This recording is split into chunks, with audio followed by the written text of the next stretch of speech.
Wa ba nay gahom ng ICC unta diri sa Pilipinas ba? No, ila ra man ginang gituyo og pasulod gani karon ha.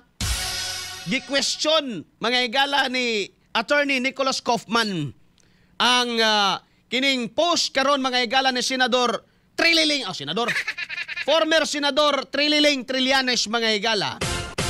Nga nag-post siya na mga picture nga ang iya mga higalang caption dito, salamat ICC. Human mga higala sa desisyon sa ICC nga balibaran o ibasura ang hangyo mga higala sa interim release sa kanhing Pangulo. Nag-post mga higala sa Trililing, salamat ICC. So ingon karon mga higala si Nicholas Kaufman, tanaw na to ni. Kay politikag yung malala mga higala na hitabo sa Pilipinas, correct? O sa pa man di ay? May lain pa bagod may higala ni nakakahitabo sa atong nasod karon? Puro ni politika ang tanan mga higala. Katropang Arnel Cortez. Makaluluoy ni ini, ipit mga higala, no?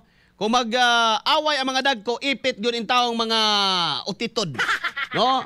So ato pa mga higala, kung magbanggaan na yung politika, kita nga mga yanong lungsuranon, mga higala nga nanginabuhi lang in taong gidli-gidli, kita mga higala maoy magantos og mapagan.